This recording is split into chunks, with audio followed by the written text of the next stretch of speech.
So generative social fields is interestingly actually where Peter and I met and started connecting. Because for the longest time, when I was a young and hopeful biology student, I started studying animal behavior. And I particularly started focusing on, social interactions. I'm very, very interested in what's going on in social dynamics.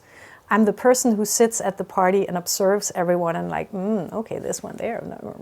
And I have entertained myself tremendously with that. So, and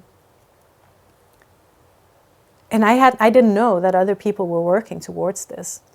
And then I met Peter, and it turned out that he and Otto Schammer had really worked with the concept of generative social fields as well, slightly different from how I'd been doing it. But generative social fields, in the way that we're working with it, really means it takes into account that we, the human beings, are a social species way before we become individuals. And in most of our societal structures, we've forgotten that, right? It's all about my flourishing and my achievement and my accomplishments and all of that. But that also creates distance from other people and is not particularly healthy for us. So I'm an individual, and I'm in constant exchange with everybody who's around me. And they're constantly influenced and impacted with what goes on in me, and I'm constantly influenced and impacted with what goes on in them. Happens all the time. Of course, when we're in settings like a team, in an organization, or in a meeting, or in a classroom, or wherever we are, it builds a container around the field, if you will. So when I show up, my emotions will leak into the space and impact other people. There's a great study that came out a couple of years ago by Kim Schoen-Reichel about the teachers' stress contagion in the classroom. When teachers come into the classroom stressed out, and you can measure it with cortisol. They did cortisol measurements on all the students in the classroom as well. Students stress out. We all have embodied experiences of this. People are stressed and we feel anxious, we can feel it in our own systems. When people are angry, we can feel it in our own systems and so on. But we have very, very low awareness of how, we have no literacy for how to operate in a more meaningful and cohesive way within a field like this. So we've really been trying to not only develop practices for that, but also designing research methodologies to be able to study what works and what doesn't work. That's what we do at the lab at MIT. So how I show up influences other people, and how other people show up influences me.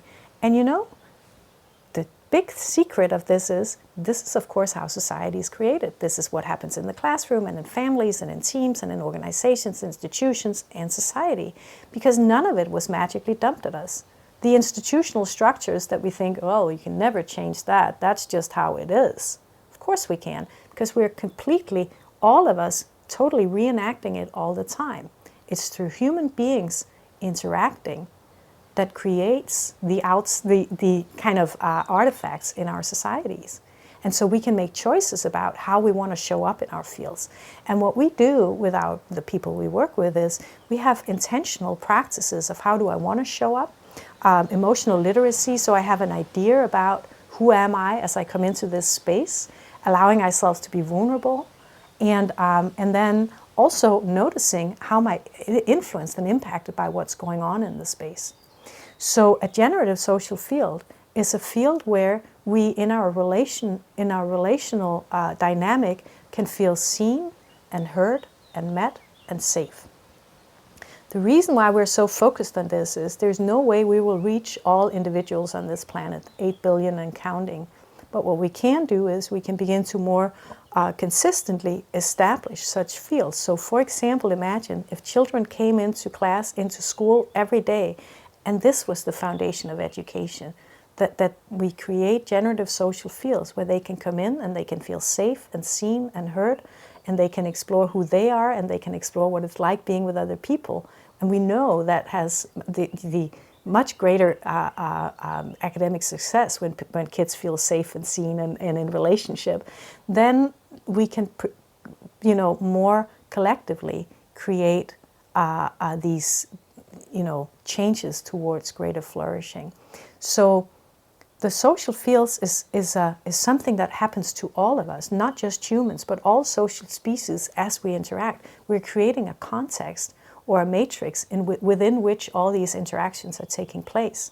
What we've forgotten to do in modern sciences is to take into account that the context is impacting us and influencing us as much as what happens within each individual. So we know a lot about what goes on in the individuals, but we have very, very low literacy on what goes on in the exchanges between individuals in those settings. And that's what we're trying to study.